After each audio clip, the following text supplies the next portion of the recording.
بسم اللہ الرحمن الرحیم۔ محترم ناظرین، قربانی کے متعلق مسائل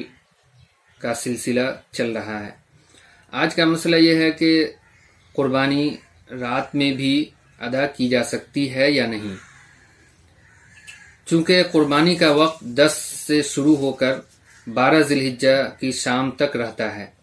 اب آدمی عام طور سے دن میں قربانی کرتے ہیں، 10 کو، 11 کو، 12 کو، لیکن کیا رات میں بھی قربانی کی جا سکتی ہے؟ تو معاملہ یہ ہے کہ قربانی رات میں بھی کی جا سکتی ہے، لیکن فقہاء کرام نے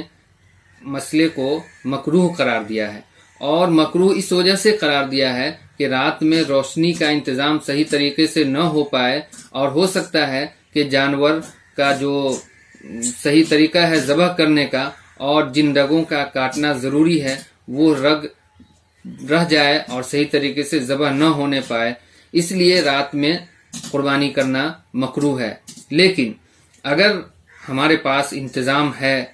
روشنی کا اتنا بھرپور انتظام ہے کہ کسی طرح کی کوئی پریشانی نہیں ہوگی، اور جانور کو ذبح کرنے کا جو طریقہ ہے اس طریقے سے پورے طور پر صحیح طریقے سے ذبح کر سکتے ہیں، تو رات میں بھی قربانی کرنے میں کوئی حرج نہیں ہے۔ مکہ مکرمہ میں حج کے موقع پر جہاں قربانی ہوتی ہے وہاں رات و دن قربانی کا انتظام ہوتا ہے، چونکہ وہاں روشنی کا اتنا بہتر انتظام ہے کہ وہاں کوئی شک ہی نہیں ہے کہ قربانی کرنے میں کوئی پریشانی ہو، ذبح کرنے میں کوئی دقت ہو، کوئی رگ کٹنے سے رہ جائے۔ اس لیے اگر ہمارے پاس بھی قربانی کرنے کا صحیح انتظام ہے، جگہ کا صحیح انتظام ہے، روشنی کا صحیح انتظام ہے، تو رات میں بھی بلا کسی کراہت کے قربانی کی جا سکتی ہے، اور قربانی کا جو وقت ہے وہ ہر موقع پر کر سکتے ہیں۔ لیکن بہتر یہ ہے کہ 10 ذی الحجہ کو دن میں کیا جائے، اور اس کے بعد دوسرے دن، پھر تیسرے دن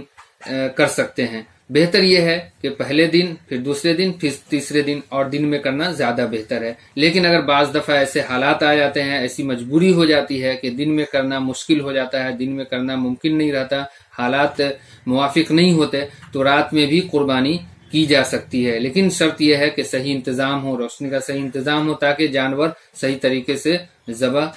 ہو سکے۔ ایسا نہیں ہے کہ رات میں مطلق قربانی کرنا درست ہی نہیں ہے، بلکہ اگر صحیح انتظام ہے تو رات میں بھی قربانی کی جا سکتی ہے۔